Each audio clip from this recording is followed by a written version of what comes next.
Haha. Hey, what is going on, crypto people? Look, this is some absolutely breaking news. I had to come on here and record a video. This is crazy to me because this is a stain for the digital asset space and a major cloud, in my opinion, for the Ethereum Foundation. My heart goes out to the developers, although some of these accusations point to maybe one developer, but my thoughts, or maybe two, Vitalik and another guy, really goes out to all these projects that came, excited about this new technology that Ethereum had back in the day and continue to come, based on this idea of inclusion, based on this idea of decentralized uh, uh, blockchain or democratizing the blockchain, giving equal access and providing a level playing field, walking away from a corrupt, dirty, nasty fiat model and walking into a place where everyone can compete on a level playing field and broadening, increasing the size of the pie in terms of financial wealth. This news comes from Truth Laugh, at Boring Sleuth. And it is really, really damning because he is implicitly, in matter of fact, stating that the Ethereum Foundation was directly involved in stealing crypto from another entity.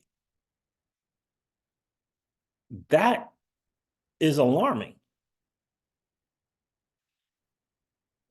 And and implicates Vitalik in this thread. So I'm going to go through it. I'm not going to go with the numbers because the market, bam, is just doing what the market does. 42,000 Bitcoin, 2,500 Ethereum, 55 cent XRP. I mean, that's the market. But I'm going to go over this and look. Forgive me for having to read this whole thread, but I just believe that it is so very important that we cover this. Again, this is not cool. This is not cool. And for me, I'm thinking right now, when smart guys do bad things, this is not cool that this took place. And Boring Sleuth, dudes calls himself Truth Labs, is implicating Vitalik, the Ethereum Foundation. It's not a great look. Let me go through it. This is from Truth Labs. Proof of the Ethereum Foundation's involvement, excuse me, in the Gatecoin hack in 2016 prior to the DAO exploit. So now this will be two hacks, two exploits allegedly perpetuated by the people from the Ethereum Foundation. This is not great. From within, this is happening in the digital asset space. You know what I mean? It's not old money who came in and did something. We're saying that this happened in the digital asset space, in-house. Another entity attacking another entity, not a great look, if true. So let's continue to read. Below is a thread showing transactional evidence linking the Ethereum team to the 185,000 Ether stolen from Gatecoin. By the way, the article, the information also talks about 250 Bitcoin. I don't know what that's worth now, but also being taken. But here it is. Linking the Ethereum team to the 185,000 Ether stolen from Gatecoin. Now worth over 460 million today. Anybody heard of Gatecoin?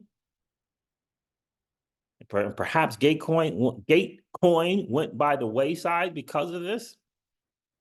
It's just not great. All right, Truth Labs. At the very end of this thread, I have included an appendix, which provides all addresses mentioned in this thread, as well as the mentioned transaction hashes. So this dude is giving it out there. So, and since he's putting all this out, it can be refuted. It can say no, no, no, no, no, right? So he's putting it out here for you, for other people. I mean, where is chain analysis? Anyway, the Gatecoin hack occurred between May 9th and May 12th of 2016. Prior to at the onset of the Dow's token sale and 1 month prior to the Dow hack. Per Gatecoin's official statement on May 14, the hack resulted in losses of 185,000 Ethereum, 185,000, valued at more than 460 million today, valued at more than 460 million today. And here's the official statement from Gatecoin. Official statement regarding Gatecoin hot wallet breach. It's right there for the taking. You can look at it. At the time, Gatecoin claimed that the hacker was able to alter their own system to bypass their multi-sig code storage so that all inbound deposits into Gatecoin went straight to the exploitable hot wallet. And I say this because, like, there's got to be really, really smart people able to do this. You see what I'm saying? This is just very damning. And it makes sense to me. A young person, very talented and very skilled, able to come up and make and create and develop, and I should say develop an idea like smart contracts, create, this, along with a couple other people, create this Ethereum thing. Desperate for money because Lubin made a bad bet somewhere, very similar to Celsius, right? And so everybody's desperate. You ever see what desperate people do in real life? You ever see people go out and steal stuff in real life? Take what doesn't belong to them. This is just brutal. At the time, Gatecoin claimed that the hacker was able to alter their own system to bypass their multi-sig code storage so that all inbound deposits into Gatecoin went straight to the exploitable hot wallet.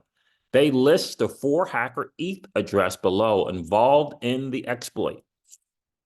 It's amazing to me that people didn't go down the rabbit hole when they first listed this. But here it is right here. This is part of Gatecoin's statement. Loss of funds. In total, the hot wallet breach resulted in the loss of 185,000 Ether, and 250 Bitcoin. Back then, that was $2 million in 2016. New projects trying to find and make their way, including Ethereum. All right, and the list of 4 Ethereum addresses here. Among the 4 ETH addresses, one address, and he lists the beginning of that address, was originally funded prior to the exploit.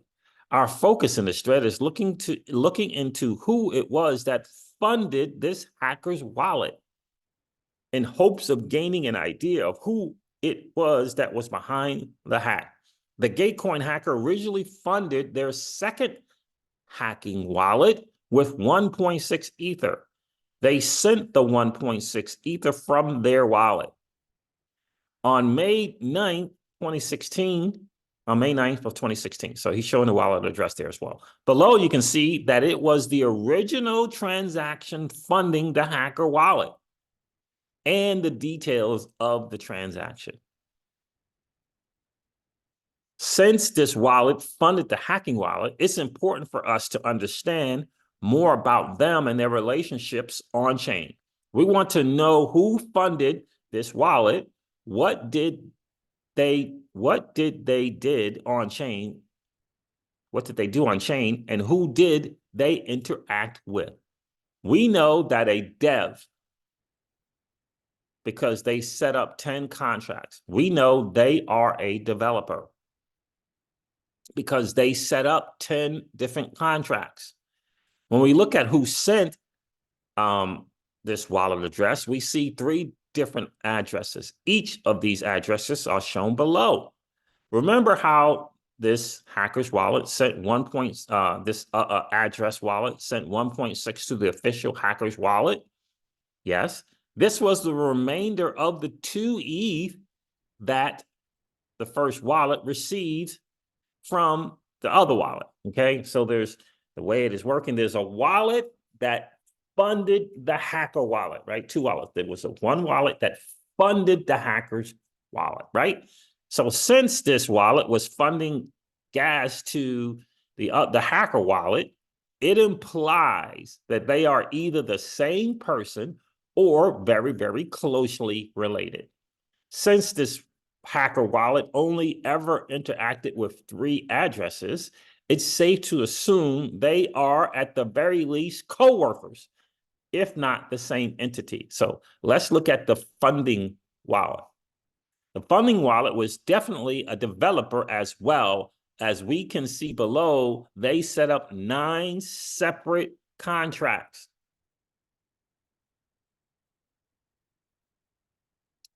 We know the hacker was a developer based on how the exploit took place. We also know that each of the hacker's wallets set up contracts. Let's look at a couple of the contracts that the funding wallet set up. Yeah. All right. So, and he's got it's all here for you to see. And again, where is the chain analysis or the chain link or the whatever? Where are they on this? And why aren't they taking this seriously?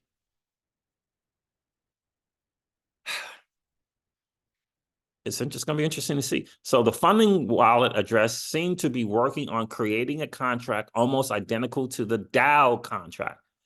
Below, you can see one of their contracts where a proposal is created, and then that proposal can be voted on and actioned thereafter. This contract predated the DAO contract by 6 months.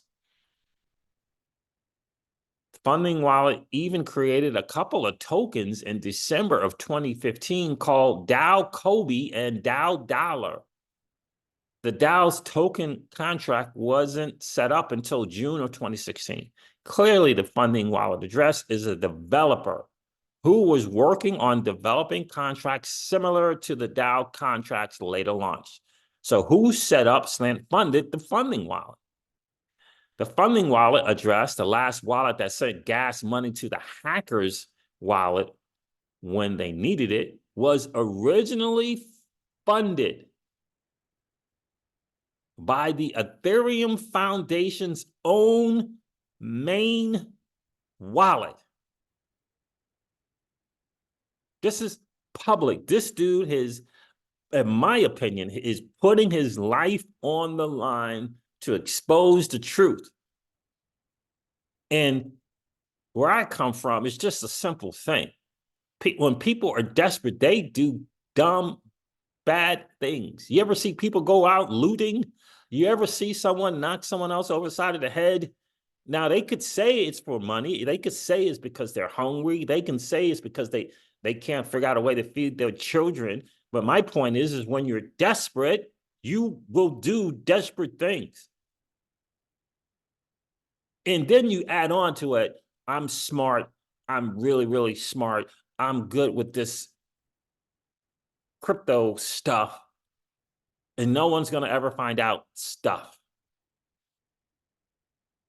Truth Labs he didn't hold back. He said, let me read it again. The funding wallet, the wallet that funded the hacker's wallet, the last wallet that sent gas money to the hacker's wallet when they needed it, was originally funded by the Ethereum Foundation's own main wallet.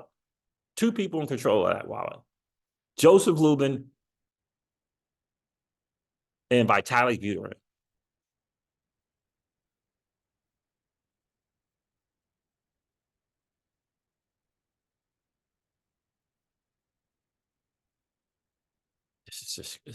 I'm glad it's getting out. This is just not great.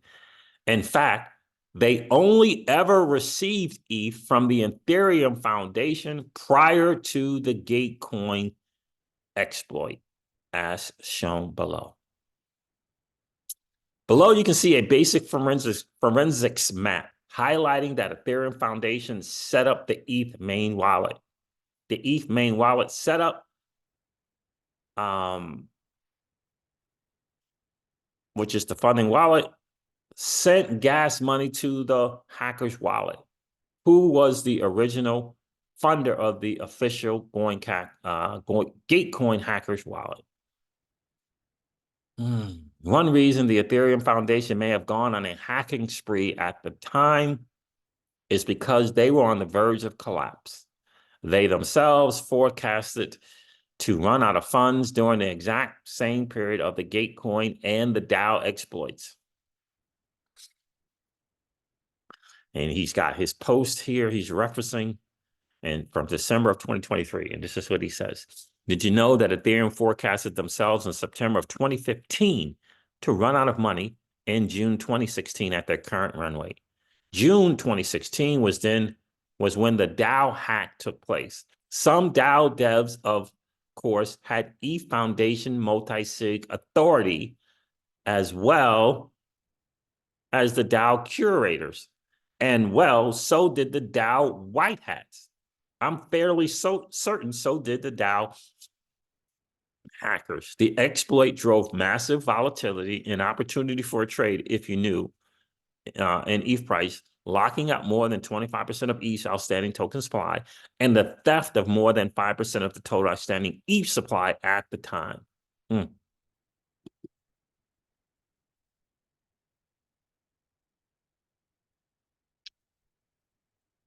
Okay, let me get back here. I read that. Okay, so we know that Vitalik trades Ethereum in the early days and still today to extend their runway. Truth Laugh posted November 5th of 2023, just a couple of months ago. Vitalik Buterin has a documented history of controlling narratives in the direction he wants the markets to go, so that he can profit off his trades. In this clip below, he talks about calling out an overinflated crypto market and how he sold the top to double Ethereum's runway. Without a doubt in my mind, says Truth Labs, the Ethereum Foundation or one of its core team members who was working on developing the contracts later used by the exploited infamous DAO was involved in the hacking of Gatecoin, which walked away with over 185,000 Ether. There are many other connections that support my findings. Below are some images that show some close connections, including a couple of core Ethereum developers and even a developer involved with the soon-to-be exploited the DAO contracts. And before I go, I will leave you with one last teaser. What could it all mean? And this is a chart here. Let me look at this chart. Very interesting infographic that he has here. Very interesting. Ethereum team's main. This is from I use this here. What is this? I use this to check my wallets. This is a platform that you can use to check your wallets, and you can check wallets to see if other wallets are interconnected, right? And so when you're airdrop farming, you don't want to have, your wallets kind of intermingling with each other. And this is a place where you can check that. I forget the name of it, but I've been using this to make sure I don't have interconnecting wallets when I'm trying to do the airdrop farming, because it can come up as what they call Sybil or Sybil, depending on where you are. So he's got the Ethereum team's main wallet, and he's got picture of a dev here. He's got picture of Vitalik up to the top, and he's got here, Ethereum team's main wallet goes out to Blockchain Conference. So it's tied to the Blockchain Conference wallet. The Ethereum team main wallet is connected to the Ethereum Foundation's wallet. The Ethereum team main wallet is connected to Vitalik Buterin's 1 wallet and 2 wallet. The Ethereum team's main wallet is also connected to blockchain VB, whatever that is, and Ethereum main chain wallet is connected to some Griff ETH loop ring, Griff underscore ETH loop ring, and it's got a picture of a dude there.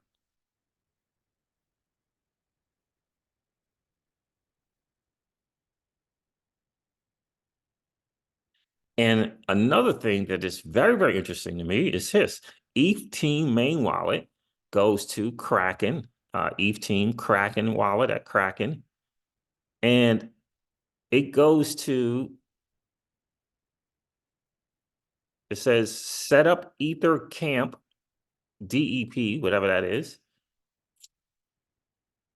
which goes to Ether Camp, okay, so deployer, which goes to Blockchain Bandit, and it goes to Hacker Code Founder,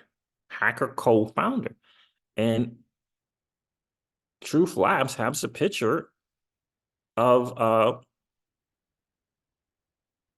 what is this dude named? The dude that got the Terra Luna thing stamped on his forearm. I mean, on this side of his shoulder, and then had to take it off. I can't even remember the guy's name now, but he has a fund in the whole 9 yards. Who just can't understand why XRP, and then all of a sudden just flip the script on it. But it's got his picture in this diagram as well. Look. Brutal. Anyway, over the course of the last decade, says Truth Labs, Ethereum has been ridden with criminal activity, fraud, thefts, all controlled by intentionally incorrect storytelling. Rather than speaking out against the fraud and putting an end to it, the Ethereum team, especially Vitalik, says nothing. Why am I solving these issues for them 10 years later? And I'm met with violence and threats for doing so. Why aren't the foundation praising me for helping solve their decade of fraud that runs rampant to this day? 22 and 23 had more thefts than ever before.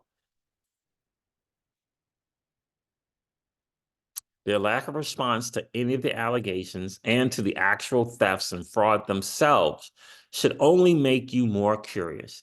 If you believe in the power of transparent yet private blockchain, free speech, and truth, then join me and support the actual truth. Their actions are a direct threat on the freedom to transact,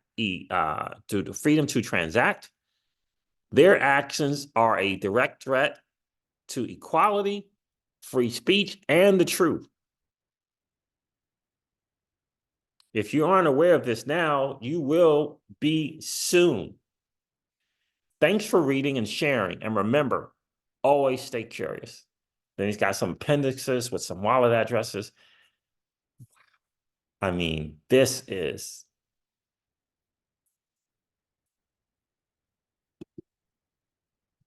not great.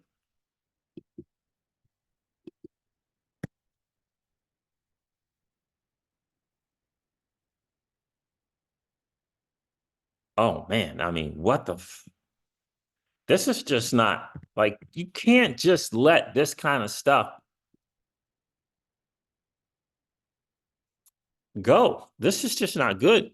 And I wonder if Stephen Narioff is going to get more involved and comment on this as well.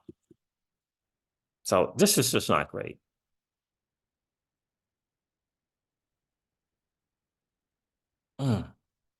Just not great. This is just not great.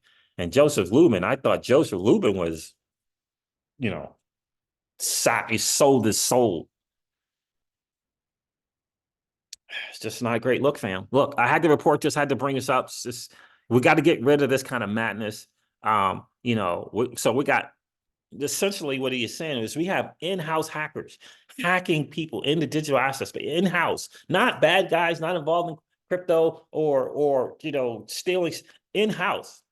The Ethereum team, Slant Foundation, stealing funds from other people because they could and they were desperate.